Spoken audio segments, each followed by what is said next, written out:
नमस्कार, झारखंड समाचार में आप सबों का स्वागत है। आइए जानते हैं आज की ताजा मुख्य खबरों को। गिरिडीह पहुंची हेमंत सोरेन की पत्नी कल्पना सोरेन, बेंगाबाद में हुआ भव्य स्वागत। झामुमो नेता हेमंत सोरेन की पत्नी कल्पना सोरेन गिरिडीह पहुंची तो बेंगाबाद में झामुमो कार्यकर्ताओं ने उनका जोरदार स्वागत किया। झारखंड के पूर्व मुख्यमंत्री और झारखंड मुक्ति मोर्चा के कार्यकारी अध्यक्ष हेमंत सोरेन की पत्नी कल्पना सोरेन बुधवार यानी कि 20 मार्च को गिरिडीह पहुंची। गिरिडीह जिले के बेंगाबाद में झामुमो नेता कल्पना सोरेन का पार्टी के कार्यकर्ताओं ने जोरदार स्वागत किया। लोकसभा चुनाव 2024 में इन सीटों पर कांग्रेस की हो सकती है भाजपा से टक्कर। लोकसभा चुनाव में कांग्रेस बीजेपी की 7 सीटों पर टक्कर संभव है। 7 सीटें कांग्रेस के खाते में आई है, जिन पर बीजेपी ने उम्मीदवार उतारे हैं।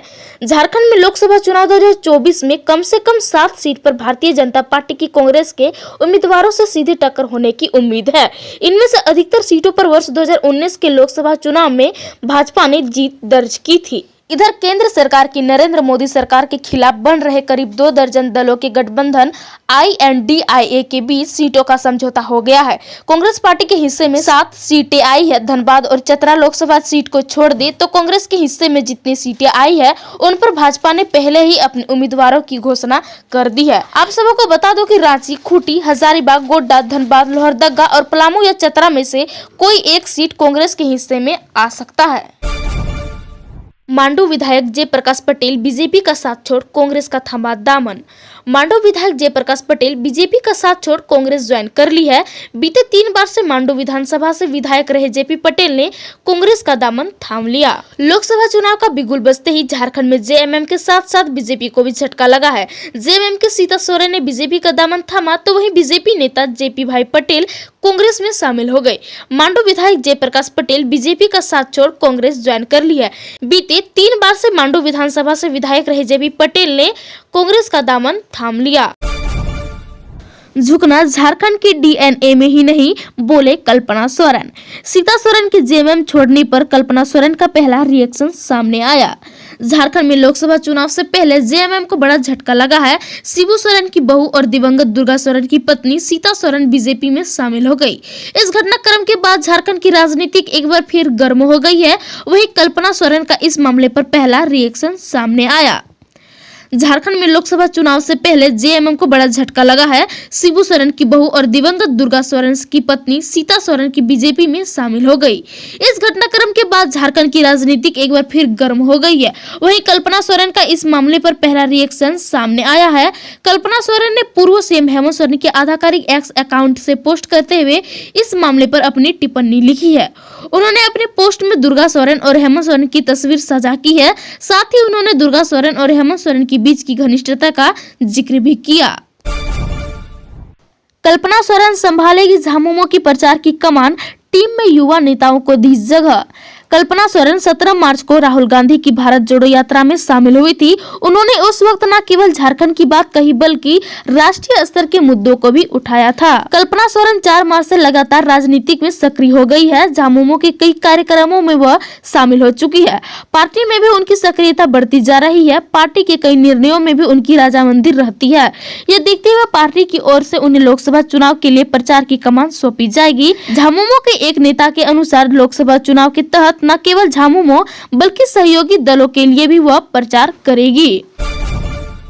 सीता सोरेन के भाजपा में जाने पर झामुमो का बड़ा बयान, पार्टी छोड़कर जाने वाले का हाल सबने देखा है। सुप्रियो भट्टाचार्य ने कहा कि जब भी कोई परिवार या पार्टी का सदस्य नहीं रहता या किसी अन्य दल में चला जाता है तो क्षति होती है, मगर चुनाव पर इसका कोई असर नहीं पड़ेगा। झामुमो महासचिव सुप्रियो भट्टाचार्य ने सीता सोरेन के भाजपा में शामिल होने पर कहा कि यह अति राजनीतिक महत्वाकांक्षी भरा कदम है। झामुमो छोड़कर जाने वाले का हाल लोगों ने देखा है। श्री भट्टाचार्य ने कहा कि सुबह 10:20 में पार्टी कार्यालय में उनका इस्तीफा आया। 11 बजे तक इसकी सूचना गुरुजी को दे दी गई। गुरुजी ने कहा कि हम बहू से बात करेंगे। इसके 1 घंटे बाद सूचना आई कि वह भाजपा ज्वाइन कर रही है। सीता जी ने गुरुजी को बात करने का समय तक नहीं दिया। इसका मतलब साफ है कि यह यह प्री प्लान था। श्री भट्टाचार्य मंगलवार को झामुमो कार्यकालय में आयोजित प्रेस वार्ता को संबोधित कर रहे थे। उन्होंने कहा कि जब भी कोई परिवार या पार्टी का सदस्य नहीं रहता या किसी अन्य दल में चला जाता है तो क्षति होती है, मगर चुनाव पर इसका कोई असर नहीं पड़ेगा। उन्होंने सीता सोरेन के उज्जवल भविष्य की कामना की है। श्री भट्टाचार्य ने कहा कि यह भाजपा की राजनीति का स्टाइल हो गया है। लोकसभा चुनाव से पहले पुलिस को मिली बड़ी कामयाबी, पलामू में शराब की बड़ी खेप जब्त। पुलिस ने पलामू से शराब की एक बड़ी खेप पकड़ी है। पुलिस को चुनाव से पहले कालाबाजारी की सूचना मिल रही थी, इसे रोकने के लिए गश्ती तेज कर दी गई थी। पलामू पुलिस ने सीमा सुरक्षा की गश्ती के दौरान अवैध रूप से ढोया जा रहा शराब की एक बड़ी खेप पकड़ी है। ये शराब पलामू के मनातू से होता हुआ गया के रास्ते बिहार के इलाके में पहुंचाया जा रहा था। चुनाव के दौरान बिहार में अवैध रूप से शराब की कालाबाजारी होने की पुख्ता सूचना पुलिस के पास थी। इसे रोकने के लिए पुलिस ने प्लान बनाया था। ऐसे में इतनी भारी मात्रा में शराब के पकड़े जाने को पुलिस बड़ी सफलता मान रही है। लातेहार में 1644 किलो डोडा के साथ चालक गिरफ्तार, यूपी ले जाने की थी तैयारी। जब्त डोडा का वजन 1644 किलोग्राम है, वहीं इसका बाजार मूल्य तकरीबन 33 लाख रुपए है। पुलिस ने मौके पर ट्रक के चालक राजवीर सिंह को गिरफ्तार किया है। लातेहार जिले की मनिका पुलिस ने NH 75 पर वाहन चेकिंग के दौरान एक ट्रक में भूसी की बोरी में छिपाकर डोडा बरामद किया गया था। पुलिस अधीक्षक अंजनी अंजन को मिली सूचना के आधार पर यह कार्रवाई की गई है। आप सबको बता दो कि लातेहार SP को सूचना मिली थी कि एक ट्रक में छिपाकर डोडा यूपी ले जा रहा है। इसी सूचना के आधार पर SP ने बरवाडी SDPO अश्विनी कुमार के नेतृत्व में एक टीम गठित की। गिरिडीह में निर्माणाधीन टंकी से गिरने के कारण मजदूर की हुई मौत। शुभेश्वर पंडित टंकी के ऊपर चढ़कर कार्य कर रहा था। इस दौरान वह अचानक टंकी से नीचे गिर गया।